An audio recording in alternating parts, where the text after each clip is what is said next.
In the farthest city in the north, in the Arctic Circle, imagine that everyone living here was not born here.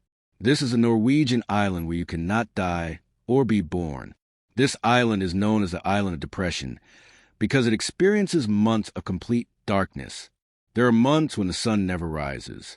On this island, there is an underground vault called the Doomsday Vault, which contains seeds from plants all over the world, including from North Korea. If a global war were to occur and the world ended, these seeds would be preserved here.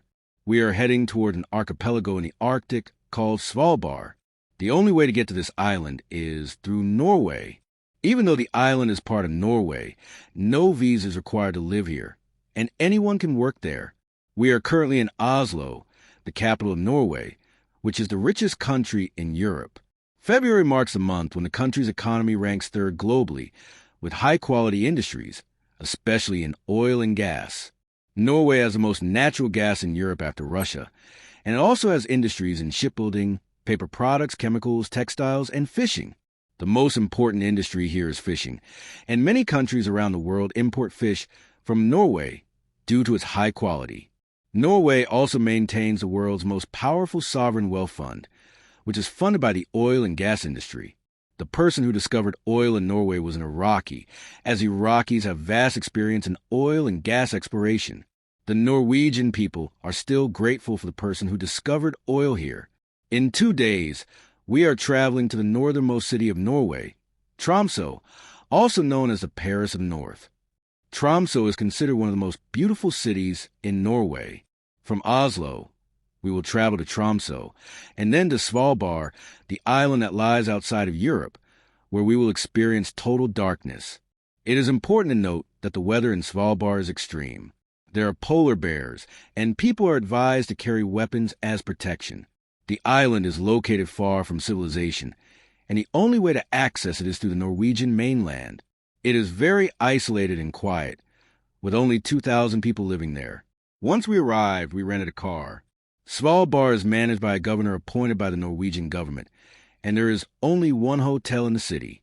People live here because of the coal mines that were once operated during the Soviet Union era, even by the Russians. However, now the coal mine is nearly finished, and the island will soon be closed to mining, turning into a tourist destination. The island is known for having the highest gas station in the world, and its most famous cafe is a great spot for visitors to enjoy a cup of coffee while experiencing the unique atmosphere of the town. Svalbard is an interesting place for living because it has a unique culture and a mix of different nationalities. Even though there are only a few thousand people here, there are no laws preventing anyone from coming to live or work on the island, as long as they have a job or the means to support themselves. The only restriction is that no one can be born or die here due to the extreme conditions, including permafrost.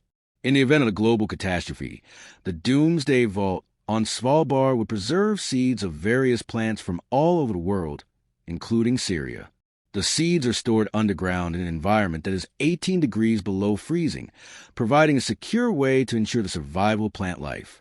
One of the residents of Svalbard shared their experience with us, explaining how living here can sometimes be isolating, but everyone cares for one another due to the challenging environment.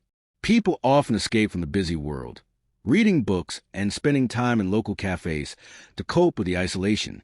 One Filipino resident shared her story, explaining that she moved to Svalbard in 2018.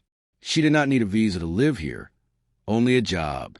This is a common practice for people from various countries, as long as they have the means to support themselves.